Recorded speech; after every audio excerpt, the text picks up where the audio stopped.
हर हर महादेव। आज के इस वीडियो में हम आपको बुधवार प्रदोष व्रत की कथा सुनाने वाले हैं। तो कथा सुनाने से पहले अगर आपने हमारा चैनल अभी तक सब्सक्राइब नहीं किया है तो सब्सक्राइब कर लीजिए, और अगर कथा पसंद आती है तो इसको लाइक करके शेयर ज़रूर कर दीजिएगा, और कमेंट में हर हर महादेव लिखना ना भूलिएगा। तो चलिए सुनते हैं बुधवार प्रदोष व्रत की कथा। प्राचीन काल की बात है, एक पुरुष का नया नया विवाह हुआ था और वो गौने के बाद अपनी पत्नी को दोबारा लेने के लिए अपनी ससुराल पहुंचा और अपनी सास से वो कहने लगा कि वो बुधवार के दिन ही अपनी पत्नी को नगर को ले जाएगा। उस पुरुष की सास ससुर तथा घर के सभी लोगों ने उसको समझाया कि बुधवार के दिन अपनी पत्नी को विदा कराकर ले जाना या फिर लाना शुभ नहीं होता है, ये बहुत ही अशुभ माना जाता है। लेकिन उस पुरुष ने तो मानो जिद पकड़ के रखी थी, लेकिन वो अपनी जिद के आगे उसने किसी की भी नहीं सुनी और विवश होकर उसके सास ससुर को अपनी बेटी तथा दामाद को विदा करना पड़ा। पति बैलगाड़ी से जा रहा था। कुछ देर के बाद पत्नी को प्यास लगी और पति लोटा लेकर पानी लेने के लिए निकल पड़ा।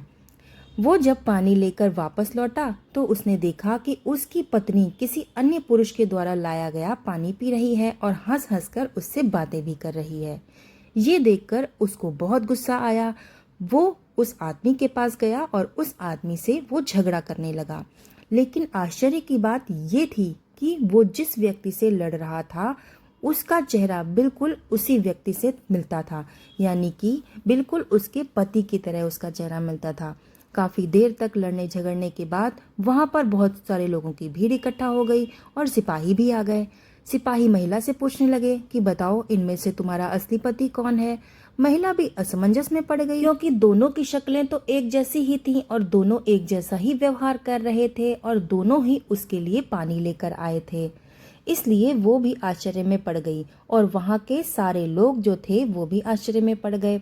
अपनी पत्नी को इस हालत में देखकर उसे अपनी गलती का एहसास हुआ और वो भगवान शिव से हाथ जोड़कर विनती करने लगा कि हे प्रभु, हमारी रक्षा करो। हमसे बड़ी भूल हो गई है जो मैंने अपनी पत्नी को बुधवार के दिन ही विदा किया। ऐसी गलती मैं फिर दोबारा कभी नहीं करूंगा। जैसे ही उसकी विनती खत्म हुई, भगवान शिव उससे प्रसन्न हो गए और उसकी गलती को क्षमा किया। और जो दूसरा व्यक्ति उसका हमशक्ल वहां पर मौजूद था वो अंतर्ध्यान हो गया और वो पति पत्नी अपने घर चले गए। तब से वो हमेशा बुधवार प्रदोष व्रत का पालन करने लगे। बोलो शंकर भगवान की जय। यहाँ पर बुधवार प्रदोष व्रत की कथा समाप्त हुई। तो कथा सुनने के बाद लाइक शेयर एंड सब्सक्राइब करना ना भूलिएगा और कमेंट में हर हर महादेव जरूर लिख दीजिएगा। तो मिलते हैं ऐसी दूसरी कथा के साथ, तब तक के लिए धन्यवाद।